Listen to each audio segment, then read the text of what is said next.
Hi everyone, আসসালামু আলাইকুম, welcome back to my channel. নতুন একটা রেসিপি দেখার জন্য সবাইকে স্বাগতম জানাচ্ছি।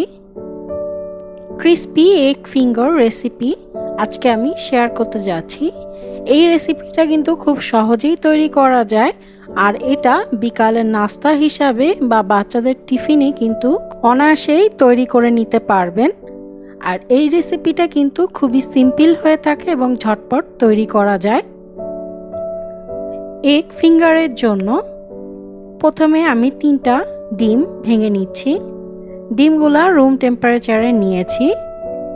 স্বাদ মতো লবণ অ্যাড করছি, হাফ চা চামচের মতো গোলমরিচ গুঁড়া অ্যাড করে আমি ডিমের সাথে খুব ভালো করে মিক্সড করে নিচ্ছি। খুব ভালো করে মিক্সড করে নিতে হবে। এখন একটা মোল্ড নিয়ে তার মধ্যে আমি অয়েল ব্রাশ করে নিব। আপনারা চাইলে নিচে বাটার পেপারটাও বিছিয়ে নিতে পারেন।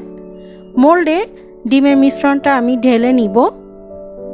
ভাপে এই ডিমটা আমি তৈরি করে নিব। তার জন্য প্যানে আমি পানি দিয়ে গরম করে নিব। পানি গরম হয়ে আসলে মোল্ডটা বসিয়ে ঢাকনা দিয়ে ঢেকে অপেক্ষা করব 10 মিনিটের জন্য। 10 মিনিট পরে দেখতেই পাচ্ছেন ডিমটা উপরে ফুলে উঠেছে। এখন আমি এটা চুলা থেকে নামিয়ে ঠান্ডা করে নিয়েছি। ঠান্ডা হয়ে গেলে ডিমের মিশ্রণটাকে এখন আমি মোল্ড আউট করে নিব।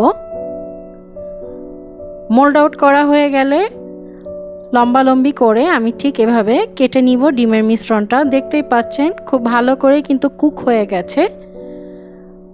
এখন আমি মাঝখান থেকে আরেক ভাগ করে কেটে নিচ্ছি।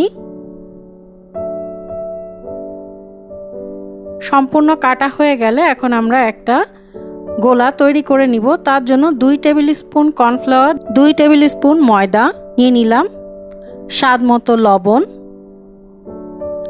1/4 চা চামচের মতো লাল মরিচ পাউডার দিয়ে সব শুকনো উপকরণ মিশিয়ে নিচ্ছি। মেশানো হয়ে গেলে আমি এখানে অল্প করে পানি অ্যাড করব আর মিশ্রণটাকে গুলিয়ে নিব। এভাবে আমি একটা থিক ব্যাটারের মতো তৈরি করে নিব। আপনারা চাইলে এই থিক ব্যাটারের পরিবর্তে একটা ডিম কিছুটা লবণ আর মরিচ দিয়ে ফেটিয়েও নিতে পারেন। আর আমি ব্রেড ক্রাম্ব দিয়ে এখন খুব ভালো করে এগ ফিঙ্গারটাকে কোট করে নিব।